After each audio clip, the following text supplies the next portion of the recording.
šią gražią rudens dieną nusprendžiau atsakyti vieną populiariausių klausimų, kaip reikia pasiruošti kelioniai.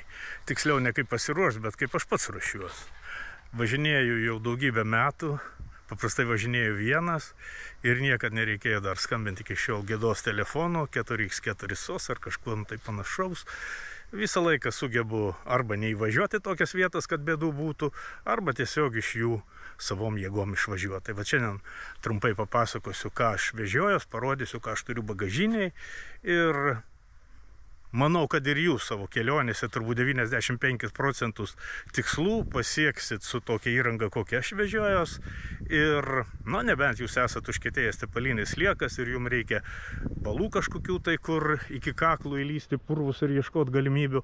Bet jeigu esi normalus keliautojas, tai šitos įrangos tikrai, kad užtenka, kurią tuo jums parodysiu. Su šito automobiliu jau važinėjau 6 metai ir nei kartų nebuvo, kad iš kažkur neišvažiuočiau ar tiesiog negrįžčiau namo. Tai vat, mano nuomonė, pats svarbiausias dalykas automobiliui tai yra padangos. Ir pas mane šitos padangos nėra kažin kokios super didelės, tiesiog yra 32 colių universalios padangos, nelabai jos ir ant asfalto ūžia ir normaliai kabina ant purvo.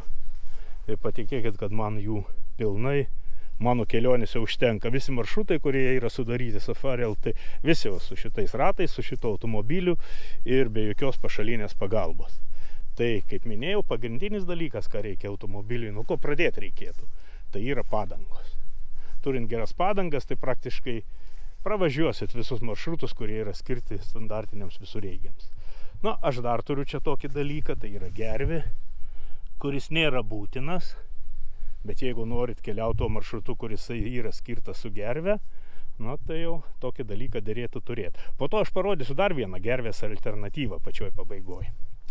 Toliau dar, pas mane uždėtas snorkelis, bet tai tikrai nėra pats svarbiausias dalykas, nes Lietuvoje yra tokių brastų, balų, gilių, kur jo reikėtų, norint žinoma galima rasti. Bet aš iki šiol irgi būčiau išsivertęs ir be snorkelių. Tai va, iš tų 3 aptartų dalykų padangos, gervė ir snorkelis man labiausiai praverti ir labiausiai atsipirko investicija tai padangas. O dabar pabandykime užeiti svečius ir pažiūrėti, ką aš turiu bagažiniai. Visų pirma, matot, kad čia yra dvigubas dugnas ir visi mano pričindalai yra sukrauti po juo. Tai labai patogu ir daiktus susidėti, jeigu čia kažką tai dėduosi, dar po tinklų pakišu, kad nelakstytų po saloną. Tai va, pirmas mano reikalingiausias ir dažniausiai naudojamas daiktas, tai yra sudedamas stalas. Tada po jo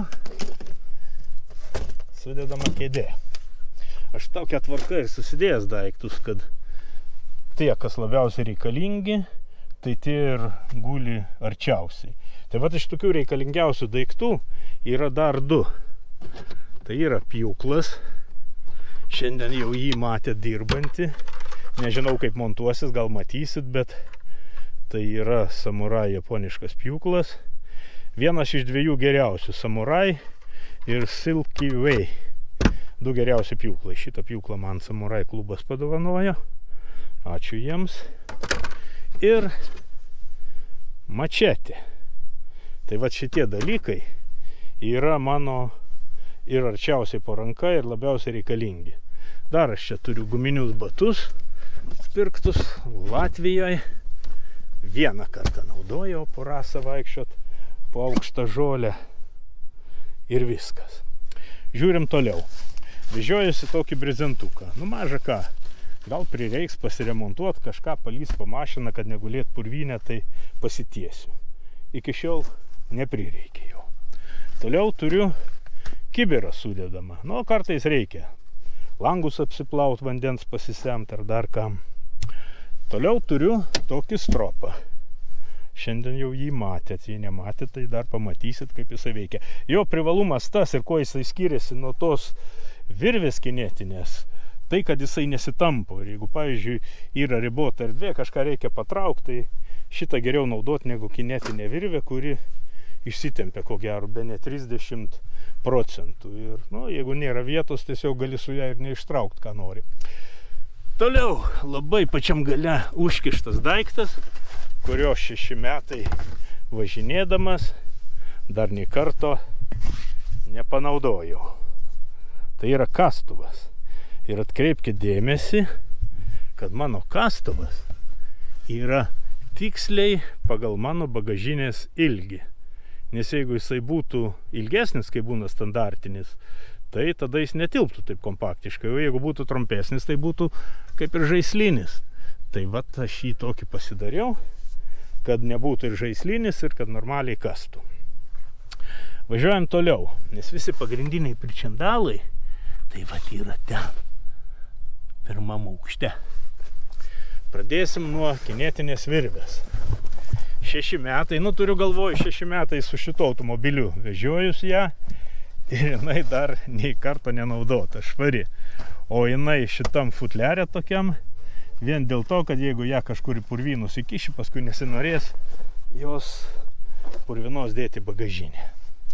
Ir va dabar artėjam prie mano pagrindinės dėžės, bet sprendžiant pagal tai, kad jinai taip giliai įkišta, tai aš ją pakankamai nedažnai ir naudoju.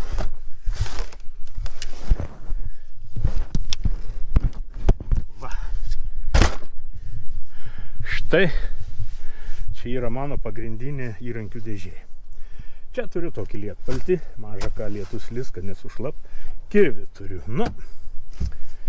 Pjūklas ir mačetė 100 kartų dažniau naudojami negu kirvis, bet yra tekę ir kirvį panaudoti. Toliau šitoj gražioj dėžutėj turiu padangų klijavimo visą įrangą. Šitą teko panaudoti. Nesiginčysiu, daiktas reikalingas. Ir dabar jeigu padangą pradūrėjai, užklijavai, susitvarkėjai viską, tai suprantama, be kompresoriaus nei iš vietos. Vežiojęs kompresorių. Ir dar kam reikalingas kompresorius? Jeigu važiuoji smėlynus ar šiaip į pažliugusią vietą, tai patartina nuleisti torą iš padangų. O kaip po to pripūst? Arba važiuoti kažkur tai į degalinę, arba jeigu turi kompresorių su savimi ir prisipūtė. Toliau turiu stropą.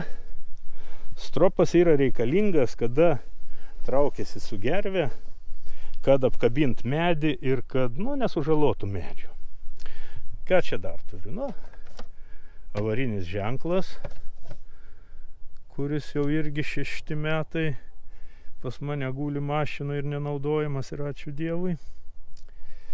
Va, turiu įrankių. Jau čia visas kompleksas, ir galvutės visos, ir visokie veržlių raktai, ir atsuktuvai, ir replės, kas tik nori. Bet jeigu nežinai, ką su jais daryti, tai jų galima nesivežioti, kam čia tas svoris. Tai vat ir viskas, praktiškai visa mano amunicija, šiaip pažiūrėjus, jos čia gal ir nedaug, bet man jos pilnai užtenka. 6 metus vat su šitą įrangą nei karto nekviečiau nei 4x4 sos, nei ten dar kažkokių tai pagalbininkų. Čia dar tiesa turiu vieną tokią paslaptingą vietelę, kur irgi pakankamai tokie reikalingi daiktai. Ir po ranka, užtrauktukai, vadeškė, akumuliatorinis prožektoriukas, dega keletą valandų, jeigu vakare pasišviest. Tai va, taip apsiginklavęs, tai aš visur važinėjau, esu patenkintas, laimingas ir nei karto neturėjau problemų. O va dabar parodysiu dar vieną tokį kaip ir slaptą ginklą. Tai yra rankinė gervė. Šiaip aš jos nesivežioju, pasiėmiau tik tai tam, kad parodyt. Žmonėm, kurie iš to duonos nevalgo ir epizodiškai išvažiuoja į mišką, tai šita gervė gal kai kuriais atvejais netgi yra geriau negu kad elektrinė. Todėl, kad elektrinė traukia tik į priekį, o šita traukia ir į priekį, ir į galą, ir į šoną, ir kur tik nori. Ir netgi gali kažkokį akmenį rasti su ją patraukti, prie ūkio reikalingas daiktas. Jeigu ne šita gervė, prieš kiek čia metų, prieš 20 metų dalyvavau varžybose Rusijoje, jeigu ne šita gervė būčiau nefinišavęs. Tai va, toks daiktas nebrangus, 4 kartus pigesnis už elektrinę, labai universalus. Ir jeigu važiuoji į Palangą, gali palikti namuose, kam ją vežtis. Tai va, ką dar pasakyti. Nežinau. Aš esu ramus. Ir vat mano automobilis, atkreipkite dėmesį, kažkaip tai žmonės, oi, ten laužyt, gadint po miškus. Aš su juo važinėju 6 metai. Visi maršrutai padaryti šituo automobiliu. Jisai nedažytas dar. Nu, labai neslėpsiu, bet jisai yra klijuotas apsauginė plėvele. Ir jeigu čia kažkokie pabraižymai yra, tai ją nulupus jinai būtų kaip nauja. Kur čia pava? Kažkur čia vat apie duris matosi, kur jinai vat jos čia riba. Tai mano nuomonė pakankamai apsimoka investuoti į automobilio apklijavimą, ir tada savo ramiai per krūmus gali važinėti. Nulupsi, bus kaip naujas, svarbu tik nesulankstyti. Nu, čia visko gali pasitaikyti. Tai gal šiandien tiek, gražiai rudeniška diena, pasibendravom, dar pažiūrėjome geltonus lapus, dabar čia viską reikės susikrauti. Dar yra vienas toks niuansas, kad be keliai, ką bedaryt, tom reikia būti labai tvarkingu. Nes jeigu kokią kilpą kažkur duobėj paliksi, ar ką, o važiuosi galvodamas, kad ją turi, tai po to paaiškės, kad kažkur įstrigai, o kilpos nebeturi. Tai šiandienai tiek, iki pasimatymo, o kitą kartą jau galėsim pašnekėti apie stovyklavimą. Kaip ruošiuosi, kaip stovyklauju, kokius naudoju įrankius, tai iki kito karto.